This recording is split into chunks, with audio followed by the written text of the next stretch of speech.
Baik, Assalamualaikum warahmatullahi wabarakatuh. Perkenalkan, nama saya Muhammad Ibrahim Andriansyah dengan NIM 2405077540006. Di sini di tugas bahasa Indonesia ini tentang 5 contoh kesalahan ejaan dan pilihan kata dari spanduk, poster, dan baliho. Nah, di sekitar lingkunganmu. Baik, yang pertama yaitu spanduk. Jadi, contoh kesalahan ejaan dan pilihan kata spanduk 1. Oke. Nah, sekarang kita bisa melihat di gambar yang di sebelah. Sebuah spanduk promosi jasa sablon atau stiker yang tertulis stiker final atau label merek. Nah, ada dua kata menarik yang bisa kita analisis dari spanduk ini, yaitu vinyl dan merek. Nah, pertama, kata vinyl dalam ejaan yang umum orang lihat adalah FYNIL. Nah, padahal bentuk baku dalam bahasa Indonesia menurut KBBI adalah vinyl, bukan FYNIL. Yang benarnya seperti ini, vinyl. Oke, yang kedua itu kata merek. Kata merek ini juga bukan bentuk bahasa baku. Dalam bahasa baku kita harus menggunakan kata merek seperti ini. Jadi, spanduk ini itu memiliki dua kesalahan kata baku yang sering terjadi di media publik, seperti vinyl dan merek. Nah, mengapa sih ini kesalahan penting? Jadi, penggunaan kata tidak baku itu membuat spanduk terlihat kurang profesional. Dan bagi orang yang belum mengenal bahasa baku, kesalahan ini bisa menimbulkan kebingungan atau keraguan kredibilitas. Dan juga spanduk itu adalah media publik, jadi idealnya menggunakan bentuk baku agar konsisten dengan pedoman bahasa baku atau KBBI atau PUBI. Nah, jadi bagaimana sih perbaikannya? Seperti ini, vinyl menjadi vinyl dan merek menjadi merek. Oke, atau jika ingin nah, oke, baik, seperti itu. Oke, yang selanjutnya itu adalah yang spanduk yang kedua. Jadi di gambar yang di kiri itu sebuah spanduk besar MMT, acara fakultas di sebuah universitas. Nah, di spanduk tersebut nama Diponegoro ditulis dengan Diponorogo. Sehingga itu menimbulkan kesalahan nama institusi yang cukup serius. Nah, jadi apa sih salahnya itu? Jadi nama institusi itu harus ditulis benar dan resmi menurut penulisan institusinya. Dan menyalahkan satu huruf E diganti O, G diganti R, tetapi mengubah makna dan kredibilitas. Nah, jadi kesalahan ini tuh bukan sekedar ejaan biasa, melainkan kesalahan nama diri, nama institusi, yang seharusnya diberi perlakuan khusus sesuai kaidah huruf kapital dan penulisan nama diri. Nah, jadi kenapa sih ini penting banget itu? Jadi yang pertama itu nama institusi itu adalah identitas resmi. Jika salah tulis, dapat memicu kritik atau dianggap kurang profesional. Terus, publik itu mungkin meragukan kredibilitas acara atau pihak penyelenggara. Dan yang ketiga itu di era media sosial, kesalahan semacam ini itu bisa viral dan memunculkan citra negatif.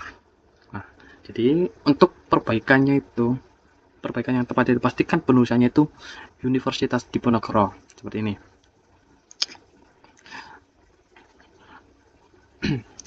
Jadi yang sebelumnya itu Universitas Diponorogo itu menjadi Universitas Diponegoro. Baik, yang spanduk ketiga itu adalah, jadi ini adalah gambar spanduk di sebuah warung makan yang tertulis dengan ketoprak telur Gunung Sindur dengan informasi jam buka di bagian bawah sekitar jam 8 sampai jam 10, terus kalau Jumat ini jam 5 sore sampai jam 10 malam. Nah, jadi apa sih kesalahannya itu? Yang paling terlihat adalah penulisan kata telur. Dalam kaidah ejaan bahasa Indonesia yang benar menurut EYD atau PUBI, kata yang baku adalah telur, bukan telur. Nah, sebenarnya telur tidak baku dan seharusnya itu telur. Jadi telur itu adalah bentuk tidak baku yang umum diucapkan sehari-hari, tetapi tidak sesuai penulisan resmi. Selain itu, huruf kapital sudah benar pada nama tempat Gunung Sindur, tetapi kata buka dan Jumat buka bisa ditulis lebih rapi dengan format jam operasional yang konsisten. Nah, ini mohon maaf, nggak jelas. Nah, jadi mengapa sih ini penting? Penulisan kata baku itu yang benar menunjukkan profesionalitas. Bahkan untuk usaha kecil, spanduk dengan ejaan yang tepat lebih mudahnya dipercaya pembeli dan terlihat lebih rapi. Jadi perbaikan yang tepat seperti ini. Buka setiap hari pukul jam 8 sampai jam 10 malam. Dan khusus di hari Jumat buka pukul jam 11 pagi sampai jam 10 malam. Oke, berikutnya kita bisa menganalisis bahasa pada spanduk mie ayam bakar Wonogiri. Nah, yang pertama itu adalah klaim promosi. Oke, yang gratis seumur hidup yang bernama Revin, dan dia itu tidak sesuai struktur EUD. Tidak jelas subjek predikat itu tidak jelas atau makna ganda. Nah, terus yang kedua itu penulisan huruf kapital. Kata bakar itu menggunakan huruf kapital semua dengan efek darat menetes. Nah, dalam EUDV kapital boleh dipakai untuk penekanan, tetapi untuk nama produk makanan sebaiknya proporsional dan tidak menggunakan keterbacaan. Dan yang ketiga itu informasi tambahan kurang jelas. Nah, yang tersedia tahu bakso. Nah, secara tata bahasa itu kurang jelas hubungannya dengan kalimat sebelumnya, serta penulisannya itu tidak sejajar. Nah, jadi untuk perbaikan sesuai EUDV ya, ubah klaim promosi itu menjadi kalimat lengkap dan jelas, seperti gratis seumur hidup bagi pelanggan bernama Rivin. Oke, di situ juga ada. Terus gunakan huruf kapital hanya pada huruf awal kata untuk nama produk agar terbaca baik. Terus yang ketiga itu perbaikan informasi tambahan agar jelas. Nah, itu gunakan tanda titik 2 sesuai kaidah EUD untuk keterangan tambahan. Oke, yang berikutnya tentang contoh kesalahan ejaan dan pilihan kata yang kelima, yang billboard kelima, yaitu dengan teks kesalahan yaitu belum pintar kalau belum komen. Nah, ini kan sekilas terlihat menarik dan provokatif, ya. Tapi ada beberapa kesalahan bahasa menurut kaidah EUDV yang harus kita bahas. Nah, jadi yang pertama yaitu penggunaan kata pintar. Nah, kata ini termasuk bentuk tidak baku. Bentuk baku dalam KBBI yaitu pintar, seperti ini. Yang kedua itu penggunaan kata kalau. Kata ini juga tidak baku. Bentuk bakunya itu adalah kalau. Terus kata komen, ini singkatan dari komentar yang tidak baku untuk teks resmi atau spanduk.